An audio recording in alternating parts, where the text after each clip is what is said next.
yang kami naikkan ke hadirat Bapa di surga.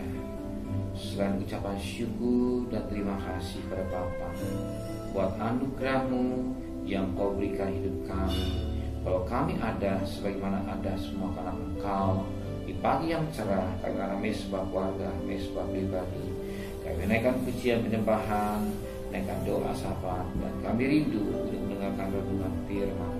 Roh Kudus, urapi hamba-Mu, urapi kami, kuasai hati dan pikiran kami. Haleluya, amin. Shalom. Pagi, mari kita akan membaca Yesaya pasal 49. Yesaya pasal 49 ayat 8 sampai ayat 26. Yesaya pasal 49 ayat 8 sampai selesai. Sion dipulihkan. Beginilah firman Tuhan, pada waktu aku berkenan, aku akan menjawab engkau, dan pada hari aku menyelamatkan, aku akan menolong engkau. Aku telah membentuk dan memberi engkau menjadi perjanjian bagi umat manusia, untuk membangunkan bumi kembali dan untuk membagi-bagikan tanah pusaka yang sudah sunyi sepi, untuk mengatakan kepada orang-orang yang terkurung, keluarlah. Orang-orang yang ada di dalam gelap, tampillah. Di sepanjang jalan mereka seperti domba yang tidak pernah kekurangan rumput, dan di segala bukit gundul pun tersedia rumput bagi mereka. Mereka tidak menjadi lapar atau haus. Angin hangat dan terik matahari tidak akan menimpa mereka, sebab penyayang mereka akan memimpin mereka dan akan menuntun mereka ke dekat sumber-sumber air. Aku akan membuat segala gunungku menjadi jalan, dan segala jalan rayaku akan kuratakan. Lihat, ada orang yang datang dari jauh, ada dari utara dan dari barat, dan ada dari tanah Sinin. Bersorak-soraklah hai langit, bersorak-soraklah hai bumi, dan bergembiralah dengan sorak-sorai hai gunung-gunung, sebab Tuhan menghibur umatnya dan menyayangi orang-orang yang tertindas. Sion berkata, Tuhan telah meninggalkan aku, dan Tuhanku telah melupakan aku. Dapatkah seorang perempuan melupakan bayinya, sehingga ia tidak menyayangi anak dari kandungannya? Sekalipun dia melupakannya, aku tidak akan melupakan engkau. Lihat, aku telah melukiskan engkau di tangan kananku. Tembok-tembokmu tetap di ruang mataku. Orang-orang yang membangun engkau datang bersegera. Ayat yang ke-26. Aku akan memaksa orang-orang yang menindas engkau memakan dagingnya sendiri, dan mereka akan mabuk minum darahnya sendiri, seperti orang mabuk minum anggur baru, supaya seluruh umat manusia mengetahui bahwa aku Tuhan, ada juru selamatmu dan penebusmu yang maha kuat, Allah Yakub. Puji Tuhan. Di sini kata perikopnya, Tuhan memulihkan Sion atau Yerusalem. Nah, dikatakan dalam firman Tuhan bagaimana sikap Tuhan kepada manusia. Dikatakan kalau Tuhan memulihkannya, Tuhan akan pulihkannya. Mana saat itu bangsa Israel dalam keadaan terpuruk, tapi kasih Tuhan tetap ada dalam hidupnya. Nah, dikatakan dalam firman Tuhan pada ayat yang ke-15, dapatkah seorang perempuan melupakan bayinya, sehingga tidak menyayangi anak dari kandungannya? Sekalipun perempuan itu melupakannya, aku tidak akan melupakan engkau.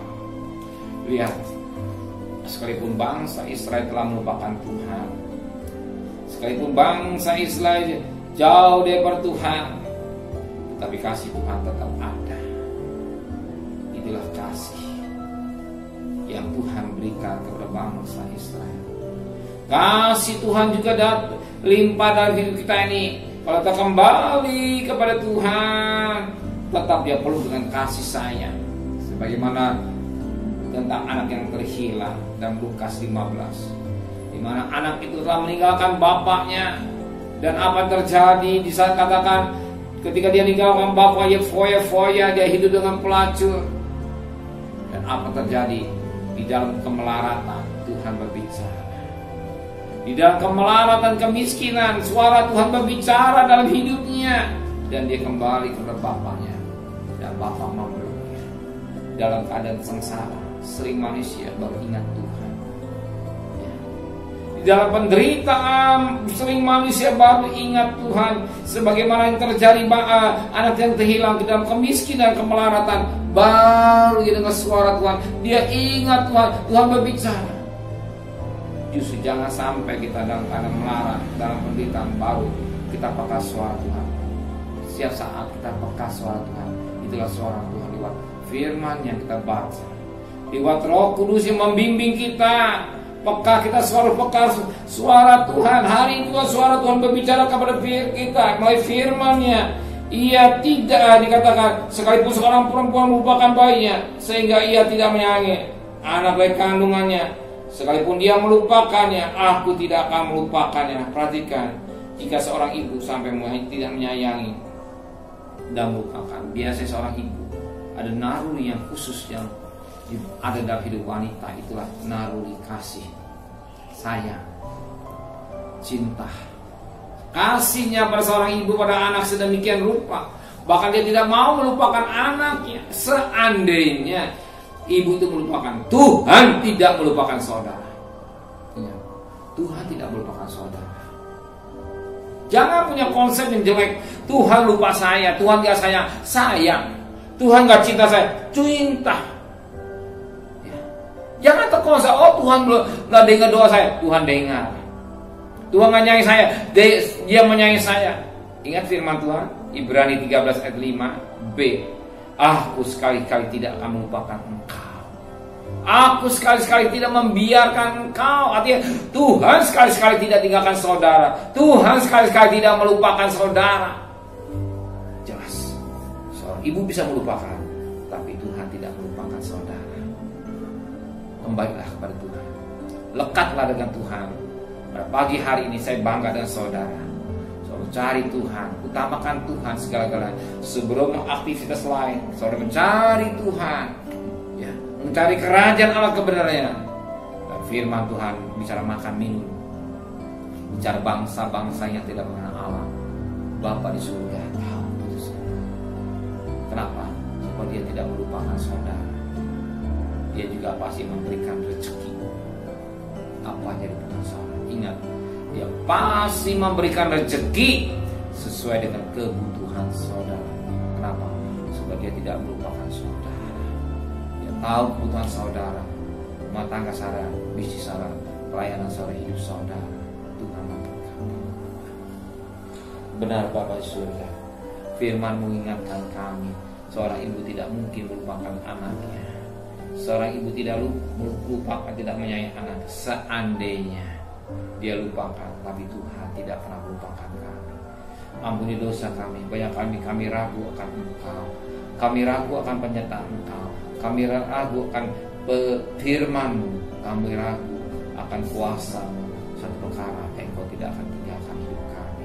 Kami akan cari nafkah, kami cari rezeki, Kau siapkan buat kami. Rumah tangga kami tidak ada kuasa keluarga. Kembalikan kami pada besok pagi dan tubuh yang sehat dengan tidak kurang satu apapun juga. Berkati Bapak Presiden, Wakil Presiden, para menteri, para gubernur, para bupati, para wali kota, para camat, para lurah, para RW, para RT, para medis, para relawan, para TNI, para Polri, mereka-mereka yang bekerja sedepan sebagai pejuang-pejuang yang gagah perkasa dan berperang khusus memerangi daripada Tuhan pandemi ini, COVID-19 ini. Dan kami percaya kuasa-Mu dahsyat. Kami mohon belas kasihan buat bangsa kami Indonesia. Jangan terlalu lama Tuhan, jadi setahun lebih Tuhan. Biarlah melalui vaksin, banyak mereka yang mau divaksin, bahkan yang sakit semakin berkurang, tapi yang sembuh semakin banyak. Supaya negara kami Indonesia menjadi kenyataan yang besar. Terima kasih Bapa di surga dan kekasih. Terimalah berkat nikmat dari Allah Bapa, cinta kasih sayang dari Tuhan Yesus Kristus, dan berkat kuat Roh Kudus di atas darah hari ini sampai Maranatha. Tuhan di sana yang cinta Dia. Katakan